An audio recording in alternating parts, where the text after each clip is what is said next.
Salut les amis, donc nous sommes le samedi 2 mars. Ça fait tout juste 2 mois que j'ai lancé les hostilités sur TikTok. Ça fait 2 mois que je m'attaque vraiment au gouvernement français, à Macron.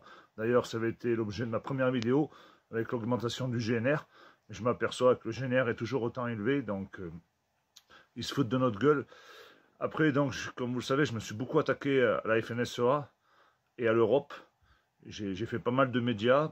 Je me suis fait entendre, je me suis fait écouter, mais là on est en train de monter un véritable mouvement indépendant des syndicats et des politiques. Mardi, je vais être reçu sur l'Alliance du Peuple, sur TVADP avec Christine Duvay-Jancourt. Hier, j'étais avec Alexandre Juvin-Brunet. Donc, on les aime pas, ces personnages, mais à un moment donné, on est obligé d'avancer tous ensemble. Avec Alex, on a pu discuter vraiment des choses très approfondies.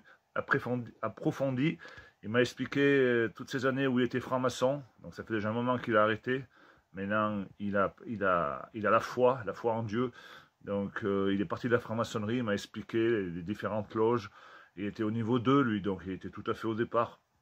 C'est terrible ce qui s'est passé, c'est terrible. Et malheureusement, tout ce qui nous arrive, c'est une caste qui est là-dedans. C'est une caste qui est là-dedans et une caste à la cime, c'est des satanistes. Et c'est grave ce qui se passe, c'est grave. Donc, je voudrais aussi revenir un peu aux politiques de mon département. Donc, ils sont quatre parlementaires, 2 sénateurs et 2 députés. Eh bien, ils m'ont jamais rien dit. Ils m'ont jamais appelé en me disant « Seb, c'est bien ce que tu fais ». Jamais. J'attends rien d'eux. Et pour la petite anecdote, j'en ai rencontré un l'autre jour quand j'ai été au cachot, que je suis sorti. J'ai rencontré le député Jean-Pierre Vigier de ma circonscription. Donc, en 2-3 mots, je lui ai dit ce que je faisais. Et je venais d'être au cachot, il s'est foutu de ma gueule, il n'a pas voulu me croire. Et bien entendu, il n'a rien dit. J'étais en live. Dès que j'ai dit j'étais en live, tout de suite il m'a quitté. Je ne sais pas s'il a eu peur. En attendant, on n'a rien à attendre de ces gens-là. Ce sont des félons. Ce sont des gens qui ne sont pas pour nous. Ils ont peur d'une chose, c'est qu'on réussit, c'est que leur système s'effondre et qu'ils n'aient plus leur place dorée au Palais Bourbon ou à l'Assemblée nationale. Donc c'est juste honteux ce qui se passe. Après, aujourd'hui, je ne sais pas si vous avez vu sur les réseaux, il y a mon sénateur, le sénateur de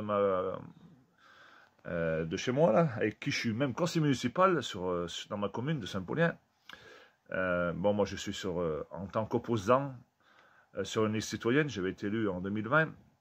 Et donc lui il est sortant, il a monté tous les échelons de la Chambre d'agriculture, des JA, Sodial, président de Sodial. Et maintenant il est sénateur, il s'occupe de la commission agricole au Sénat. Déjà, il faut savoir que l'année dernière, il avait été avec la commission agricole en Amérique, visiter l'agriculture américaine. Et ce modèle américain, ils veulent nous le mettre chez nous. Ils veulent le mettre chez nous en France et en Haute-Loire. Donc, vous imaginez un peu comme ils sont hors sol, complètement à côté de leur pompe. Donc, bien entendu, ils travaillent tous pour les mondialistes. La quasi-majorité, ce sont des francs-macs, des francs-maçons, je peux pas le dire. Et aujourd'hui, il n'a rien trouvé de mieux que voilà, vous pouvez retrouver sur les réseaux, Laurent Duplon, sénateur, de défendre les lobbies. Ils défendent les lobbies.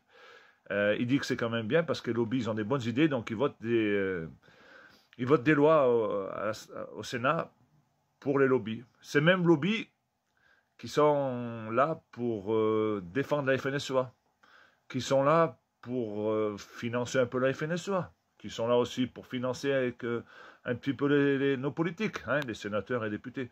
Donc tout ce beau monde-là, ils mangent tous dans la même main des européistes convaincus, des mondialistes. Ils en ont rien à foutre de nous. S'ils pouvaient nous faire disparaître d'un coup de baguette magique, je vous garantis, ils le feraient. Donc moi, je me bats contre ce système, le système des lobbies, parce que pour moi, ces lobbies, ils sont juste là pour nous la mettre bien profond. Ils en ont rien à foutre des produits chimiques, voilà, c'est grave ce qui se passe, c'est grave. Ils n'ont aucune conscience, ils veulent pas que ça se sache, et pour pas que ça se sache, ils votent les lois en leur faveur. Donc je vais pas plus approfondir le sujet, parce que je risquerais de me faire attaquer. Mais écoutez bien ce qu'il a dit, mon voisin, sénateur Laurent Duplon, c'est juste énorme. Donc il se vante de défendre les lobbies. Mais tant mieux pour lui, c'est son choix. Hein. Moi, je ne les défends pas, bien au contraire, je les attaque. Donc, c'est très intéressant, là, maintenant que je connais un petit peu tous ces rouages de la République, si on ose dire la République, ce qu'il en reste, la République. Donc, les amis, ça fait 2 mois, on ne va rien lâcher. J'arrive quasiment à 50 000 followers sur TikTok. Les vidéos, elles marchent bien, tout marche bien. On va encore prendre de l'ampleur. C'est obligé parce que j'ai énormément encore de coups de fil, des gens qui croient vraiment en moi. On doit y arriver si on ne veut pas mourir demain, si on veut garder notre France profonde. On n'a pas d'autre choix, mais on va y arriver, je vous le promets. Allez, la bise, à plus. Et vive la France profonde.